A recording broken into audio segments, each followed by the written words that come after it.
Hello everyone, my name is Mahesh Tak और आप देख रहे हैं हमारा यूट्यूब चैनल लीगल प्रोग्रेस। आज हम बात करने वाले हैं bonded labour system abolition act 1976 के बारे में। इससे रिलेटेड पार्ट 1 और पार्ट 2 हम ऑलरेडी अपलोड कर चुके हैं, जिनका लिंक आपको डिस्क्रिप्शन बॉक्स में मिल जाएगा। तो आइए आज हम देखते हैं चैप्टर 5 विजिलेंस कमेटी, जिसमें डिस्क्राइब किया गया है सेक्शन 13 से लेके 15 तक। तो सेक्शन 13 ये बताता है विजिलेंस कमेटी। पहले तो बात कर लेते हैं कि कौन कॉन्स्टिट्यूट करता है विजिलेंस कमेटी को। Every state government is required to form an vigilance committee for each district and sub division through an official notification of the official gazette. तो अब ये ज़रूरी है कि एवरी स्टेट दिया गया है, एवरी स्टेट गवर्नमेंट को रिक्वायर है कि वो क्या करें कि एक विजिलेंस कमेटी बनाए फॉर द ईच डिस्ट्रिक्ट। ठीक है, तो तीन चीज़ें हैं कि हर एक स्टेट में एक विजिलेंस कमेटी अपॉइंट की जाएगी for the each district and sub division के लिए। अब इसको कैसे किया जाएगा? ऑफिशियल नोटिफिकेशन थ्रू और इन ऑफिशियल गैजेट के थ्रू अपॉइंटमेंट किया जाएगा। अब कंपोजिशन कौन कौन रहेगा कंपोजिशन ऑफ विजिलेंस कमेटी में? तो composition of vigilance committee includes the various member such as the district magistrate. तो ऑब्वियसली है कि जो डिस्ट्रिक्ट मैजिस्ट्रेट है, जो मेन अथॉरिटी है यहाँ की, जो इम्प्लीमेंटेशन के बारे में देखता है, तो वो तो कंपलसरी है। तो फर्स्ट मेंबर है कि डिस्ट्रिक्ट मैजिस्ट्रेट है और nominated person as a chairman.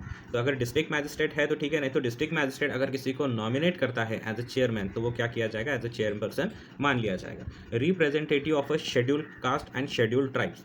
अब एक चीज़ यहाँ पे एक इंपॉर्टेंट है कि यहाँ पे शेड्यूल कास्ट और शेड्यूल ट्राइब के बारे में बात की गई है कि यहाँ के रिप्रेजेंटेटिव होने चाहिए। अब हम अगर बात करें इंडिया की, तो most of the labour workers जिनका एक्सप्लॉयटेशन किया जाता है वो इसी बैकग्राउंड से आते हैं कि जो शेड्यूल कास्ट और शेड्यूल ट्राइब के ही लोग होते हैं। ज़्यादातर इन्हीं लोगों को क्या किया जाता है? इन्हीं लोगों को एज अ लेबर या फिर एक्सप्लॉयट किया जाता है। उन्हीं के बेनिफिट के लिए क्या किया जाएगा? उन्हीं में से कोई तो भी रिप्रेजेंट किया जाएगा कि वो क्या करें, उनका रिप्रेजेंटेशन करें। और एक चीज़ है यहाँ पे कि अगर यहाँ से कोई आता है, ठीक है, तो शेड्यूल ट्राइब और शेड्यूल कास्ट से यहाँ से कोई अगर रिप्रेजेंटेटिव आता है और इसके कमेटी में आने से एक चीज़ हो जाती है कि अगर इससे रिलेटेड, ठीक है, तो इसके कोई रिश्तेदार है या फिर जो इसके कम्युनिटी का है, अगर वो कहीं पे बॉन्डेड लेबर है तो इसको पता ही होगा ऑब्वियसली। ठीक है, तो ये भी इंपॉर्टेंट है कि वहाँ से कोई आया तो वो बता भी देगा। तो मेन तो फोकस यही है कि पूरा एबॉलिश करना है।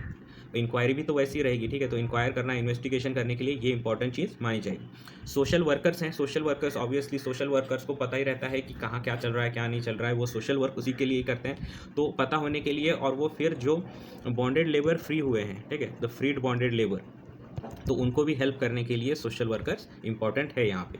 Official from a rural development agencies और and representative from the finance and credit institution. तो बाद में भी अगर यहाँ पे पता चलें किसी को कि एक इम्पॉर्टेंट चीज़ है कि कोई फाइनेंस और क्रेडिट इंस्टीट्यूट से है और वहाँ पे लोन का जो मैटर है वो जल्दी पता चल जाता है हमें कि कोई लोन किससे लिया गया है, किससे दिया गया है, ये सारी चीज़ें हम फाइनेंशियल इंस्टीट्यूट से पता कर सकते हैं, इसलिए इनको भी कमेटी में रखा गया है। और एक दूसरी चीज़ है यहाँ पे कि अगर रिहैबिलिटेशन की बात कर रहे हैं हम, रिहैबिलिटेशन की, तो अगर कोई फ्रीड बॉन्डेड लेबर है, ठीक है, तो फ्रीड बॉन्डेड लेबर है, उसको किसी प्रकार की फाइनेंशियल अगर कोई ज़रूरत लगती है, कुछ नीड लगती है, उसे इस सिस्टम में वो फिर से ना फंस जाए, तो इसलिए ये जो फाइनेंशियल और क्रेडिट इंस्टीट्यूट है वो क्या करेंगे कि वो खुद होके उसे लोन देंगे। ये क्या हो जाएगा? ये एक ऑफिशियल पर्पस हो जाएगा कि वो क्या करेंगे, एक ऑफिशियल वे हो जाएगा कि वो उनको क्रेडिट दें, वो उसको डेप्ट दें, ठीक है, तो उनको लोन प्रोवाइड करें।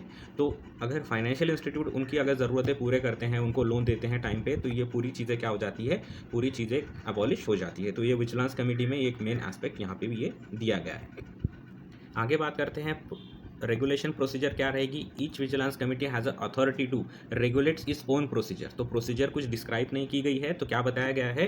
तो प्रोसीजर जो होगी वो उनके हिसाब से चलेगा। ओन प्रोसीजर जो at the time of a situation and circumstances वो उनकी जो भी प्रोसीजर है वो फॉलो कर सकते हैं। उसके बाद है necessary assistant is to be provided by the district magistrate and sub divisional magistrate depending on the level of the committee. तो बाकी की कुछ अगर हेल्प लगी है, एनी असिस्टेंट लगता है, कुछ किया जाता, कुछ चाहिए होता है, कुछ किसी के खिलाफ नोटिस करना है, किसी के खिलाफ इंक्वायरी वगैरह करना है, कुछ ऑर्डर इशू करना है वगैरह, तो ये सब चीज़ें क्या करेंगे? हेल्प ली जा सकती है डिस्ट्रिक्ट मैजिस्ट्रेट की या फिर सब डिविजनल मैजिस्ट्रेट की। वो डिपेंड करेगा कि लेवल ऑफ कमेटी क्या है।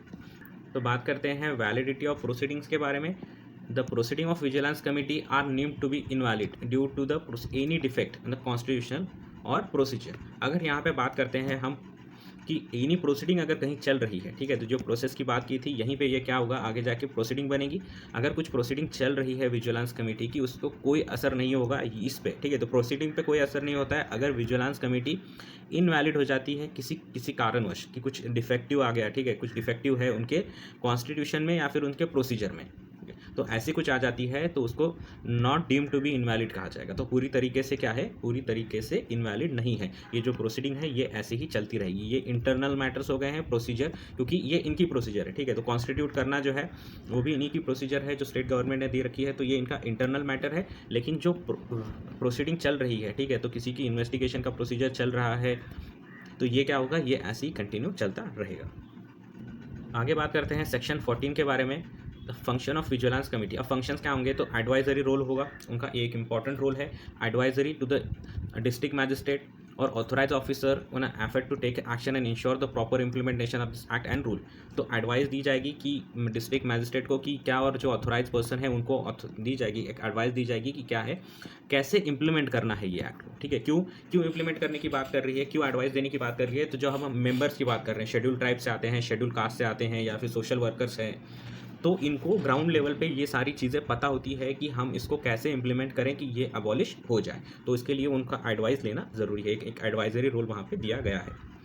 उसके बाद आता है rehabilitation, provide an economic and social rehabilitation of a free bonded labour. इससे पहले हमने बात की थी फाइनेंशियल इंस्टीट्यूट के बारे में।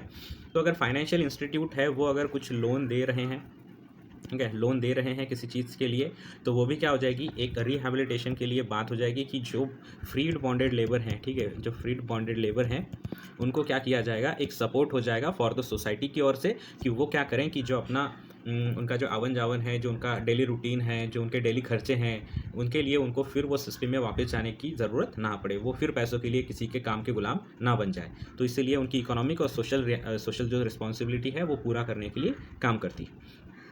Credit facilitation, coordinate to the rural bank or cooperative societies to ensure the adequate credit and to access for freed bonded labor। तो जैसे मैंने अभी बात की थी कि क्या किया जाएगा, तो कोई फाइनेंशियल इंस्टीट्यूट है जो उनके रूरल बैंक है या फिर कोऑपरेटिव सोसाइटीज़ वगैरह है, तो एज अ मिडल मैन, ठीक है, तो एज अ मिडल मैन की कोई गारंटर चाहिए, तो क्या किया जाएगा, तो विजिलेंस कमेटी के थ्रू बताया जाएगा कि आप क्या कीजिएगा, सम ए पर्सन को आप कुछ पैसे दे दीजिएगा एज अ लोन, ठीक है, तो एज अ लोन दे दीजिएगा, तो वो क्या करेगा कि कुछ उससे काम धंधा स्टार्ट कर सकता है, वो कुछ उससे गाय भैंस ले सकता है, ऐसा कुछ कर सकता है, और वो अपना क्या करेगा, बिजनेस स्टार्ट कर सकता है। तो ये ऐसी चीज़ें कर सकते हैं। Monitoring the offences, keep track and offences under this act and conduct a survey and identify the potential offences that could be addressed. और एक चीज़ क्या रखी जाएगी कि कहाँ पे ऐसा कुछ चल रहा है क्या, ठीक है, तो मॉनिटर किया जाएगा कि कहीं पे कुछ ऐसी प्रैक्टिसेस चल रही है क्या, जो प्रैक्टिस क्या है कि ये एक्ट के थ्रू इनलीगल है, किसी को पैसों के काम के बदले पैसे देकर उसको काम दिया जा रहा है क्या, तो उनको काम कराया जा रहा है पैसे देके वगैरह, ये सारी चीज़ें जो सिस्टम हमने देखा है इससे पहले, अगर ऐसा कुछ चल रहा है कहीं पे तो क्या किया जाएगा, उसको मॉनिटर किया जाएगा, और जैसे ही कुछ ऐसा एड्रेस होता है तो उसको क्या किया जाएगा, एज ऑफेंस मान के उस पर फिर वो मैजिस्ट्रेट को बताया जाएगा। आगे बात करते हैं लीगल डिफेंस के बारे में। Defense against the suit filed to recover bonded debts or other claimed debts against the freed bonded laborers, their family members and dependents। तो अब क्या चीज़ है कि किसी ने अगर समझ लीजिएगा कि सूट फाइल कर दिया for the recovery of bonded debts after the act start होने के बाद, अगर किसी ने पैसों के लिए रिकवरी के लिए या फिर अदर कुछ क्लेम है, डेप्ट है, इनके अगर कुछ कर दिया, कौन किसके खिलाफ, जो फ्रीड बॉन्डेड लेबर है अंडर दिस एक्ट, तो उनको फ्री कर दिया है, लेकिन फिर भी उसको क्या कर दिया कि सूट फाइल कर दिया, तो ऐसे टाइम पे उनको लीगल एड प्रोवाइड करेंगे, ठीक है, तो उनकी जो भी समस्या है, जो भी उनको प्रॉब्लम्स आते हैं वगैरह, तो उनको क्या किया जाएगा, विजिलेंस कमेटी के थ्रू लीगल डिफेंस दिया जाएगा।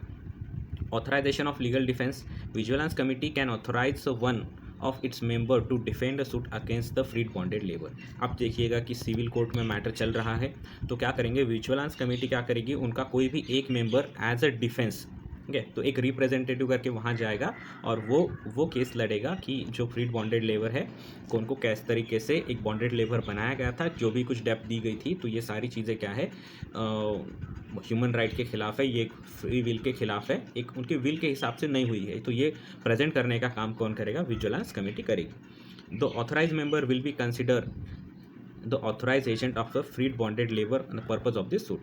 तो जो ऑथोराइज मेंबर है वही क्या कंसिडर किया जाएगा एज एजेंट मान लिया जाएगा फ्रीड बॉन्डेड लेबर का, कि जो सूट फाइल किया गया है उससे रिलेटेड ही उनको क्या किया जाएगा, एक ऑथोराइज लीगल एजेंट मान लिया जाएगा।